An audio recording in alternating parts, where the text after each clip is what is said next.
বাবা, একটা ম্যাজিক দেখবে? হাতে কতগুলো লাল নীল সবুজ ফিতে নিয়ে সামনে এসে দাঁড়ালো অর্ক। অর্কর বয়স মাত্র 12। পড়াশোনায় মন্দ নয়, কিন্তু মাঝে মাঝেই তার অদ্ভুত সব খেয়াল চাপে। এই 1 মাস ধরে তার খেয়াল চেপেছে সে ম্যাজিশিয়ান হবে। ইউটিউব দেখে ম্যাজিক দেখানো প্র্যাকটিস করছে। তার সঙ্গী হয়েছে কলেজ পড়ুয়া কাকাই। অর্কর বাবা শুভাঙ্কর রায় কাঁধের ব্যাগটা সোফায় নামিয়ে রাখতে রাখতে বলল, অফিসে সারাদিন ম্যাজিক দেখেই এলাম বাবা। এই ভ্যাপসা গরমে তন্দুরি হয়ে গেছি। আপাতত একটু জল চা খাই, পরে ম্যাজিক দেখব। অর্কর বাবা পেশায় ইঞ্জিনিয়ার, মা শিক্ষিকা। দুজনেই চাকুরিরত হওয়ায় অর্কর বেশিরভাগ সময় কেটেছে ঠাকুমার কাছে।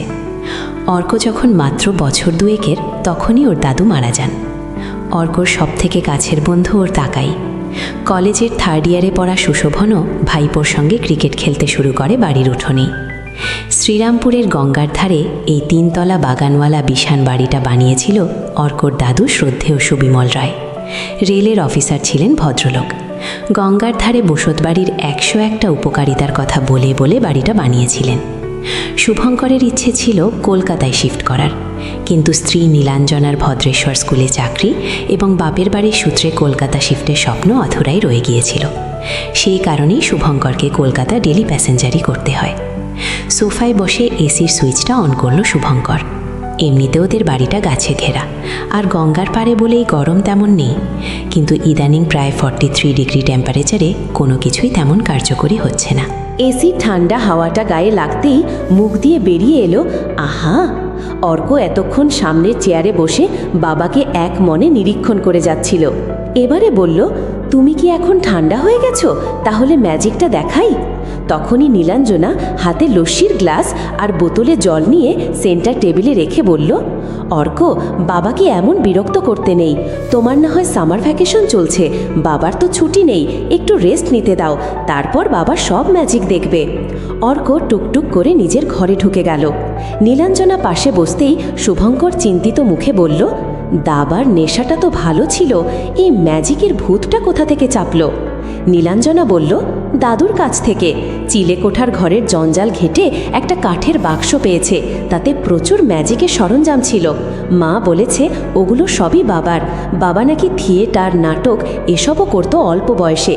তারপর তুমি যখন মাত্র 5 বছরের, তখন হঠাৎই ম্যাজিশিয়ান হবার ভূত মাথায় চেপেছিল। আসলে এই রায়বাড়ির সবাই একটু আটটু পাগল, ছেলেটাও সেই ধারা বজায় রাখছে আর কি।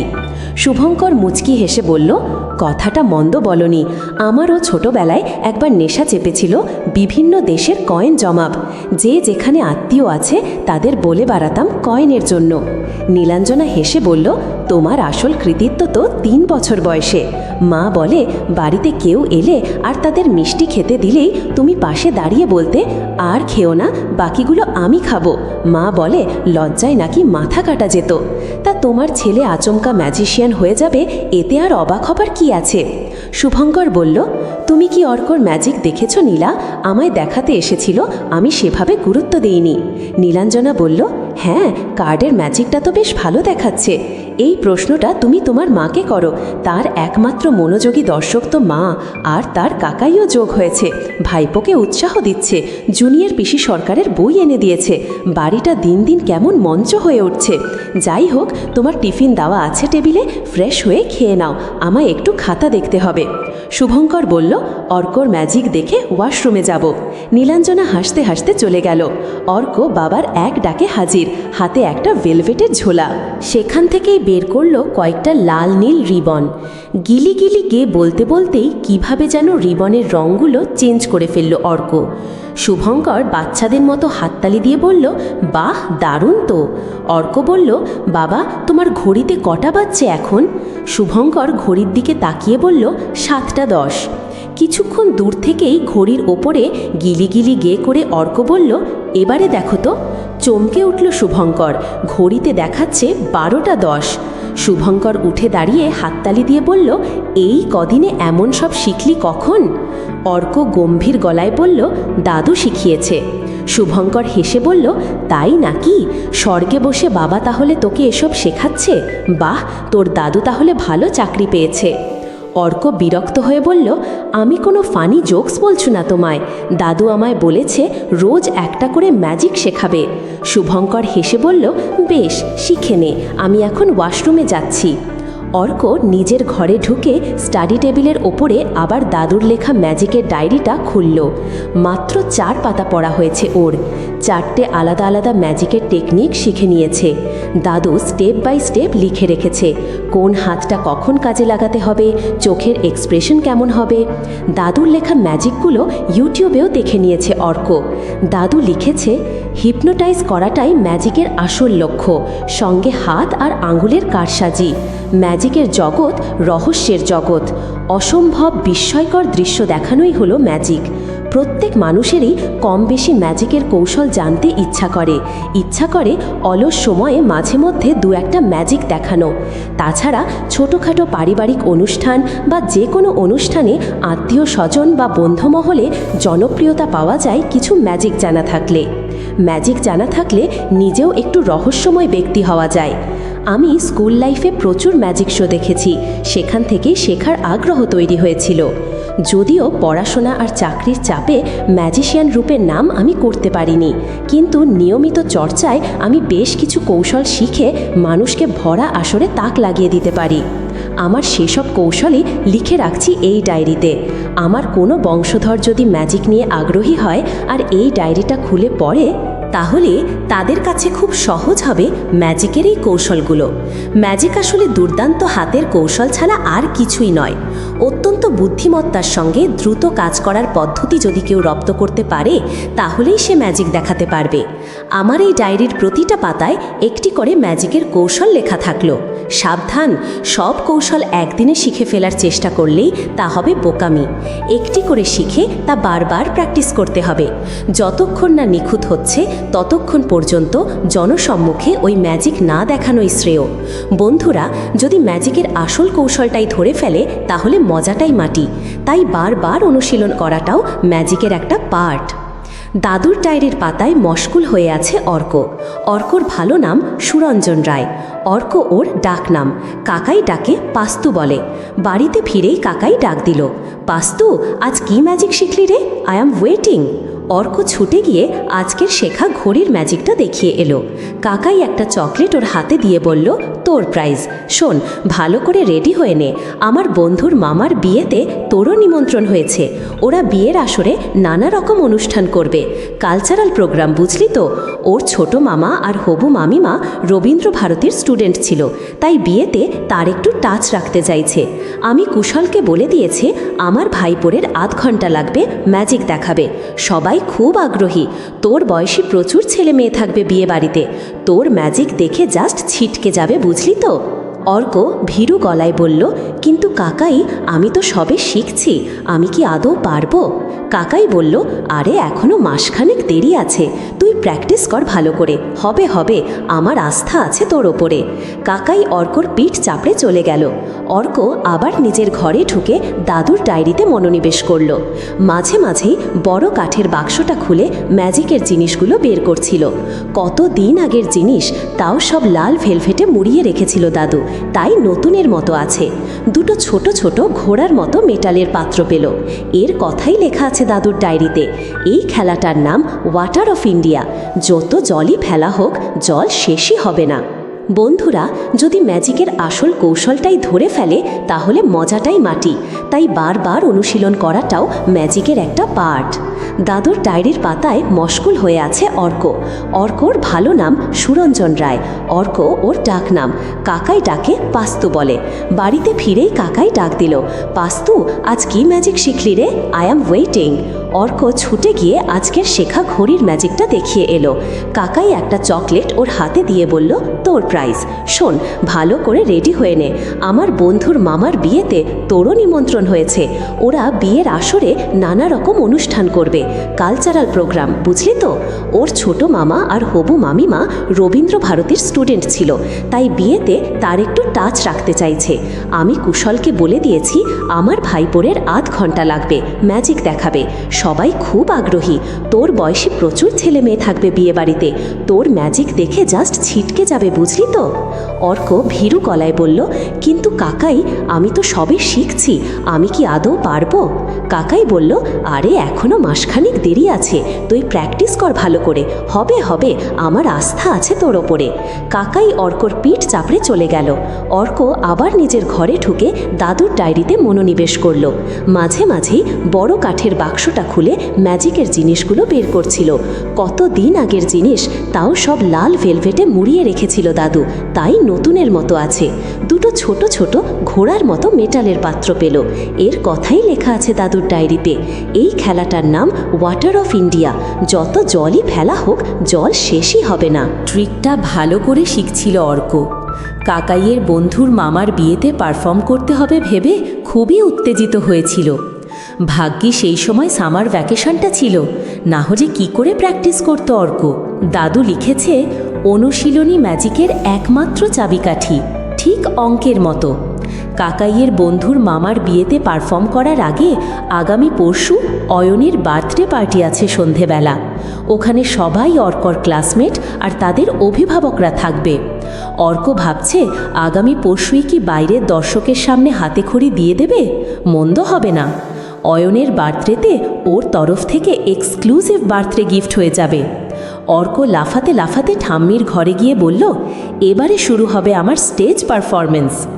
ঠাম্মি আচমকাই ওকে জড়িয়ে ধরে বলল, না দাদু ভাই, তুমি ঘরের মধ্যে যা ইচ্ছে ম্যাজিক দেখাও, বাইরে কোথাও নয়। অর্ক ঠাম্মির এমন আচরণে অবাক হয়ে বলল, কেন, কি হবে? আমি ভালো করে প্র্যাকটিস করেই তো যাব, ভয় কেন পাচ্ছ? ঠাম্মি বারে নিজের স্বভাবের বিরুদ্ধে গিয়ে একটু রেগে গম্ভীর স্বরে বলল, বললাম তো বাইরে যাবে না, মন দিয়ে পড়াশোনা করো। ওসব ম্যাজিক মানুষ মজার জন্য দেখায়, আর ঘড়ি বদলের ম্যাজিক শেখার দরকার নেই। যেটা বলছি শুনতে শেখ, না হলে তোর মাকে বলে এসব ম্যাজিক দেখানোই বন্ধ করে দেব। অর্কর বুকের কাজটা কেমন একটা কষ্ট কষ্ট হলো। ঠাম্মি কোনোদিন ওকে এভাবে বকে না। বাবা মা বকলে ঠাম্মি ওকে আগলে রাখে। ওর সব কিছুতে প্রশ্রয় দেওয়া, উৎসাহ দেওয়া মানুষটা হঠাৎ এমন ব্যবহার কেন করছে? অর্ক আর কথা না বাড়িয়ে নিজের ঘরে চলে গেল। বয়সের তুলনায় অর্ক একটু বেশি ম্যাচিওর্ড। কেউ রেগে গেলে ও কোনোদিন তার সঙ্গে তর্কে নামে না, বরং তার রাগের কারণটা খোঁজার চেষ্টা করে। আজকেও খুঁজছিল ঠাম্মির রাগের কারণ। বাড়ির বাইরে ম্যাজিক দেখাতে গেলে আপত্তি? তবে কি এর পিছনে অতীতের কোনো ঘটনা আছে? দাদুর এই ডায়েরিটার কথাও সেভাবে কাউকেই বলেনি। চিলেকোঠার ঘর খুঁজে ও কি কি পেয়েছে সেটাও কাউকে বলেনি। সবাই জানে একটা বড় কাঠের বাক্স পেয়েছে, যাতে দাদুর ম্যাজিকের সরঞ্জাম ছিল। এর বাইরে বাকিটা একটু লুকিয়েই রেখেছে অর্ক। মা ডিনারের জন্য ডাকছিল।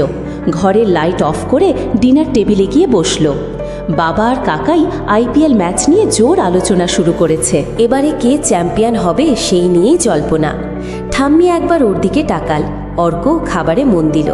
মা খাবার সার্ভ করতে করতেই বলল, কে জিতলে আমরা ট্রিট পাব আগে শুনি, সেই দলের হয়ে প্রে করব।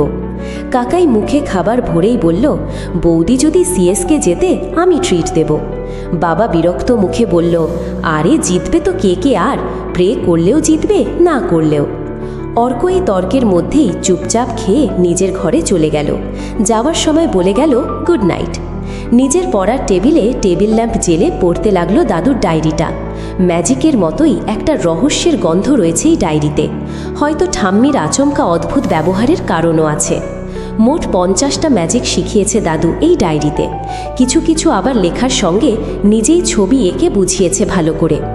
অর্ক পাতাগুলো উল্টে যাচ্ছিল, হঠাৎই থমকে গেল। একটা পাতায় কোনো ম্যাজিকের নাম উল্লেখ করা নেই, এমনি কিছু লিখে রেখেছে। পড়তে শুরু করলো অর্ক। ম্যাজিশিয়ানরা মানুষকে আনন্দ দেয়, মানুষকে প্রবঞ্চনা করে না। লোক ঠকালে সে কখনো ম্যাজিশিয়ান হতে পারে না। আমি লোভী মানুষ, না দর্শকের হাততালির লোভ নয়। আমি লোভ করেছিলাম অতীন্দ্রর দামি ঘড়ির প্রতি। রোলেক্স ঘড়িটা ওর হাতে দেখার পর থেকেই আমি ছক কষেছিলাম। অবশেষে নকল রোলেক্স অতীন্দ্রকে পরিয়ে আসলটা আমি কবজা করেছি। আমি এটা করার জন্য ম্যাজিকের সাহায্য নিয়েছিলাম, তাই ম্যাজিক দেখানোর অধিকার আমি হারিয়ে ফেললাম। ওই ঘড়িটা নেওয়ার পর থেকেই আমি সঠিকভাবে জানা ম্যাজিকও দেখাতে পারছি না। অতীন্দ্রর ঘড়ির নেশা, বিদেশ থেকেও বহু ঘড়ি কেনে সে। রাজবংশের সন্তান হবার সুবাদে অর্থের অভাব তার ছিল না। বিভিন্ন শখ ছিল তার। একটা শখই আমাদের বন্ধুত্ব করিয়েছিল। আমরা একসঙ্গে নদীতে মাছ ধরতে যেতাম। জলঙ্গির ধারে অস্তগামী সূর্যকে সাক্ষী রেখে ওর ঘড়ি বদলে নিয়েছিলাম আমি। এত বড় পাপের পর আর কখনো দেখা করিনি অতীন্দ্রর সঙ্গে। গোল পার্কের মোড়ে সবচেয়ে বড় বাড়িটা ওদের। ওই পথ দিয়ে আর হাঁটেনি কোনোদিন। অতীন্দ্র চৌধুরী হয়তো ধরতেই পারেনি। তার অনেক ঘড়ির ভিড়ে নকল রোলেক্সটা হয়তো খেয়াল করেনি। প্রায়ই ভয় করত, এই বুঝি বাড়িতে পুলিশ এলো। সে ঘড়ি আমি কখনো পড়তেও পারিনি সাহস করে। এই লোভে, এই পাপেই আমার জীবন থেকে ম্যাজিক চলে গেল চিরতরে। শুভর মা হয়তো জেনে গেল তার স্বামী চোর। ঘড়িটা আমি ফেরত দিতে পারলাম না অতীন্দ্রকে। বন্ধ করে রেখে দিলাম আমার ম্যাজিকের সরঞ্জামের সঙ্গে। এ ডায়েরি লেখাও সমাপ্ত করলাম। আমি কোনো ম্যাজিশিয়ান নই, আদ্যপান্ত লোভী একটা মানুষ। শিল্প আমার জন্য নয়, আমি শিল্পী নই। এই পাতার পরে দাদুর আর কোনো লেখা নেই। ডায়েরির পাতা সব ফাঁকা পড়ে আছে। তার মানে এই ঘটনার পরেই দাদু ম্যাজিক চর্চা করেনি। ঠাম্মি এই কারণেই ওকে বাইরে ম্যাজিক দেখাতে বারণ করছে। ঠাম্মি তাহলে সবটাই জানতে পেরেছিল। ঘড়ির দিকে তাকিয়ে দেখল অর্ক, রাত প্রায় 12টা বাজছে। এখনও জেগে আছে জানলে মা খুব বকবে। কিন্তু ঘড়িটা না খুঁজে বের করা পর্যন্ত ওর শান্তি নেই। অর্ক আওয়াজ না করে কাঠের বাক্সটা সাবধানে খুলল। বহু রকমের ম্যাজিকের সরঞ্জামে ভর্তি। তারই মধ্যে একটা নীল ছোট ভেলভেটের ব্যাগের মধ্যে ভরা ছিল ঘড়িটা। ঘড়িটা বন্ধ হয়ে গিয়েছিল, সেটাই স্বাভাবিক, কিন্তু ভেতরের হিরে দুটো ঝলসে উঠল। ঘড়িটা বাইরে রেখে বাক্সটা আস্তে করে বন্ধ করে আলমারির পাশে রেখে দিল অর্ক। লাইট অফ করে বিছানায় শুয়ে পড়ল চুপটি করে। কিন্তু কিছুতেই ঘুম আসছে না। এই ঘড়িটা অতীন্দ্র চৌধুরীর কাছে ফেরত দেবে কি করে অর্ক? তাছাড়া ভদ্রলোক দাদুর বন্ধু ছিলেন, বেঁচে আছেন কি না কেউ জানে না। কাকাইকে নিয়ে যাওয়াই যায়, কিন্তু তাহলে কাকাইকে বলতে হবে ঘটনাটা। অর্ক কিছুতেই চায় না বাবাই আর কাকাইয়ের চোখে ছোট হয়ে যাক দাদুর সম্মানটা। ওকে একা কেউ ছাড়বে না, ভাবছে অর্ক। কাকে নিয়ে পৌঁছানো যায় গোল পার্কের মোড়ের ওই বড় বাড়িটাতে? ভাবতে ভাবতে ঘুমিয়ে গিয়েছিল অর্ক। স্বপ্নের মধ্যেই দেখল দাদু ওর মাথার কাছে এসে দাঁড়িয়েছে। ওর মাথায় হাত বুলিয়ে বলল, দাদু ভাই, তুমি ঘড়িটা অতীন্দ্রকে ফেরত দিয়ে এসো। আমার ভয়ঙ্কর পাপের বোঝা কমাও। ভোরের দিকে স্বপ্নটা দেখেই চমকে ঘুম ভেঙে গেল অর্কর। চোখ কচলে এদিক ওদিক তাকিয়ে দেখল কেউ নেই, কিন্তু স্বপ্নটা জীবন্ত ছিল। দাদু কি সত্যিই এসেছিল ওর কাছে? কে জানে। হঠাৎ ওর মাথায় এলো রাহুল কাকুর কথা। ওর ড্রয়িং টিচার রাহুল কাকু যখন টিচার্স ডের দিন ওদের 7-8 জন স্টুডেন্টকে ট্রিট দিতে নিয়ে গিয়েছিল একটা রেস্টুরেন্টে, তখন মা বাবা কেউ বারণ করেনি, শুধু বলেছিল, রাহুল সাবধানে বাড়ি পৌঁছে দিও। রাহুল কাকুর সঙ্গে অর্কর খুব ভাব। রাহুল কাকু আজ বিকেলেই আসবে ওকে আঁকা শেখাতে। তখনই অর্ক বুঝিয়ে বলবে যাতে ওকে একবার গোল পার্কে নিয়ে যায়। কি বলবে সেটাই ভাবতে হবে, যাতে কারোর কোনো সন্দেহ না হয়। বিকেলে রাহুল ঢুকতেই অর্ক বলল, রাহুল কাকু, গোল পার্কে আমার একটা ফ্রেন্ড অসুস্থ, ওকে কিছু স্কুল ওয়ার্ক দিতে যেতে হবে। বাবাই মাকে বললে যেতেই দেবে না। একমাত্র তুমি যদি বলো অর্ককে নিয়ে একটু ঘুরতে যেতে চাও তাহলে দেবে। প্লিজ রাহুল কাকু, হেল্প মি। রাহুল কাকু ড্রয়িং বুকটা খুলতে খুলতে বলল, ওহ, আমায় সামনে রেখে তুই কাজ হাসিল করতে চাস? নো প্রবলেম, কিন্তু আজকের ক্লাস ভালো করে করতে হবে। অর্ক ঘাড় নেড়ে বলল, বলো আজ কোনটা আঁকবো? ওদের ক্লাস শেষ হতেই অর্কর মা ঢুকলো রাহুলের জন্য টিফিন নিয়ে। তখনই রাহুল বলল, বৌদি, আমি আজ আমার স্টুডেন্টদের নিয়ে একটু বেরোবো। ওই একটা আর্ট এক্সিবিশন আছে, ওদের দেখাতে চাই। অর্ককেও নিয়ে যাব। মা হেসেই বলল, নিয়ে যাও, কিন্তু সাবধানে বাড়ি পৌঁছে দিয়ে যেও। জানো তো কেমন দুরন্ত ছেলে। রাহুল কাকু হেসে বলল, নিশ্চিন্তে থাকুন। রাহুল কাকুর বাইকের পিছনে চেপে বসল অর্ক। রাহুল কাকু সিগন্যালে দাঁড়িয়ে থাকার সময় অনেক কিছুই বলছিল, কিন্তু আজ অর্কর মাথায় কিছুই ঢুকছে না। শুধুই মনে হচ্ছে, ভদ্রলোক কি বেঁচে আছেন? এখনও কি ওই বাড়িতেই থাকেন? যদি না থাকেন তাহলে তো আর কোনোই উপায় নেই ঘড়িটা ফেরত দেবার। আর যদি ভদ্রলোক ওকেই চোর বলে পুলিশে দেন, কী যে হতে চলেছে কে জানে। অর্ক শুধু জানে দাদু একটা কষ্ট নিয়ে মারা গেছেন, একটা ভুলের শাস্তি পেয়েছেন মানসিকভাবে আজীবন। দাদু আর নেই ঠিকই, কিন্তু তার ইচ্ছে থাকা সত্ত্বেও না করতে পারা কাজটাই সমাপ্ত করতে চায় অর্ক। সঙ্গে করে দাদুর একটা মধ্যবয়সের ছবি এনেছে অর্ক, আর সেই মহামূল্যবান রোলেক্স ওয়াচটা। রাহুল কাকু বলল, এই দেখ, এই বড় বাড়িটাই তোর বন্ধুর বাড়ি। আমি নিচেতেই ওয়েট করছি, তুই ঘুরে আয়। বাড়ির সামনে গিয়ে অর্ক একজনকে জিজ্ঞাসা করল, আচ্ছা, অতীন্দ্র চৌধুরীর বাড়ি কি এটাই? ভদ্রলোক অদ্ভুতভাবে তাকিয়ে বললেন, এই বাড়িতে অন্তত 6টা ফ্যামিলি ভাড়া থাকে, কাকে খুঁজছো বলো দেখি? অর্ক বলল, এই বাড়ির মালিককে। ভদ্রলোক বললেন, ও বুড়ো মশাইকে? এই তো একতলার বারান্দা লাগোয়া ঘর দুটোতে উনি থাকেন, বাকি বাড়ি ভাড়া দিয়েছেন, ভাড়ার টাকাতেই তো সংসার চলে। লোকটা আপন মনে বকতে বকতে ভিতরে ঢুকে গেলেন।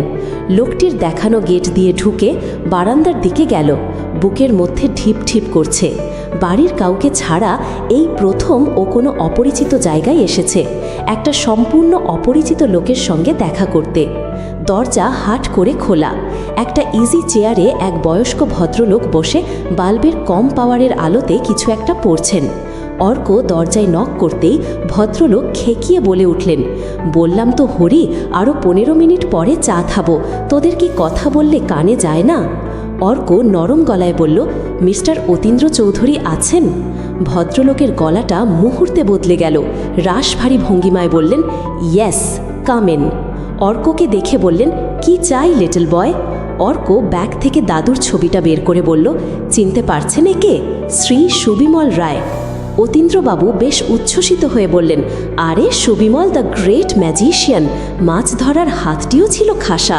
বহু বছর যোগাযোগ নেই, সুবিমলই যোগাযোগ রাখল না। আমি চিঠি পাঠিয়েছিলাম, উত্তর আসেনি। তুমি তার কে হও? অর্ক বলল, আমি তার নাতি। দাদু মারা গেছেন আমার যখন বছর 2 বয়স, তখনই আমি দাদুর একটা ডায়েরি পড়ে আপনাদের বন্ধুত্বের কথা জানতে পারি। অতীন্দ্রবাবু বললেন, তাই নাকি? সুবিমল আমার কথা কি লিখেছে বলো তো? অর্ক বলল, আপনি রাজবংশের সন্তান, অগাধ টাকা, বিদেশে বিদেশে ঘুরে বেড়ান, আপনার দামি ঘড়ির বড় শখ, আপনি বিদেশ থেকে একটা করে মূল্যবান ঘড়ি সংগ্রহ করে আনেন, এটুকুই লিখেছেন দাদু। অতীন্দ্র চৌধুরী এবারে বেশ জোরেই দীর্ঘশ্বাস ফেললেন। ধীর গলায় বললেন, মিথ্যে বলতাম, মিথ্যে বলাটাই আমার নেশা হয়ে গিয়েছিল। আসলে আমার পূর্বপুরুষ সত্যিই রাজবংশের সন্তান ছিল, সেই সূত্রে সম্পত্তিও পেয়েছিলাম, কিন্তু শেয়ারের নেশায় পেয়ে বসল। জমি জমা বেচে শেয়ারে লাগিয়েছিলাম, সব লস হলো। এই বাড়ি ভাড়া দিলাম, বিয়ে থা করিনি, তাই একার চলে যাচ্ছিল। কিন্তু নিজেকে বড় লোক, রাজবংশের সন্তান এসব বলার লোভ ছাড়তে পারলাম না। কম টাকায় চটকদার জিনিস কিনে সেই সব পরে লোককে চমকে দিতাম। তোমার দাদু আমার ওই রূপটাতেই বিশ্বাস করেছিল। অর্ক বলল, আমি একটা বিশেষ প্রয়োজনে আপনার কাছে এসেছি। আপনার এই মূল্যবান ঘড়িটা দাদুর কাছে এসে গিয়েছিল কোনোভাবে, আর দাদুর একটা নকল রোলেক্স আপনার কাছে চলে এসেছিল, তাই এটা ফেরত দিতে এসেছি আমি। ভেলভেটের ব্যাগটা কাঁপা হাতে নিলেন অতীন্দ্র চৌধুরী। ব্যাগ থেকে ঘড়িটা বের করে হো হো করে হাসলেন। হাসির দমক থামলে বললেন, আরে এটা থাইল্যান্ড থেকে আমার এক বন্ধু এনে দিয়েছিল। এটাও আসল রোলেক্স নয়, নকল।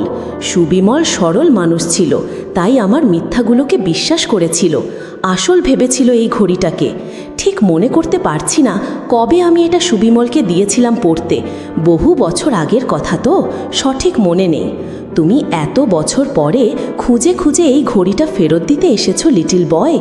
একেই বলে শিক্ষা, সততা। সুবিমলের নাতি তুমি, প্রথমবার এলে এ বাড়িতে, কি যে খাওয়াই তোমায়। অর্ক তাড়াতাড়ি বলল, না না দাদু, আমি আবার পরে আসব, আমার এক কাকু বাইরে ওয়েট করছে, আজ যাই। অতীন্দ্র চৌধুরী ঘড়িটা তাচ্ছিল্যের সঙ্গে রেখে দিলেন টেবিলে। নকল জিনিসের দাম নেই ওর কাছে, সেটা বেশ বুঝতে পারল অর্ক। বাইকে বাড়ি ফিরতে ফিরতে একটাই কথা ভাবছিল অর্ক, দাদু নকলের বদলে নকল দিয়েও আজীবন মানসিক যন্ত্রণা পেয়ে গেছেন। কেন যে মানুষ মুহূর্তের লোভের বশবর্তী হয়ে ভুল করে ফেলেন। বাড়ি ঢুকেই অর্ক ছুটে ঠাম্মির ঘরে গিয়ে বলল আজকের পুরো ঘটনাটা। ঠাম্মি সবটা শুনে বলল, তুই আজ তোর দাদুর পাপের প্রায়শ্চিত্ত করে এলি অর্ক, তার বংশধর হয়ে।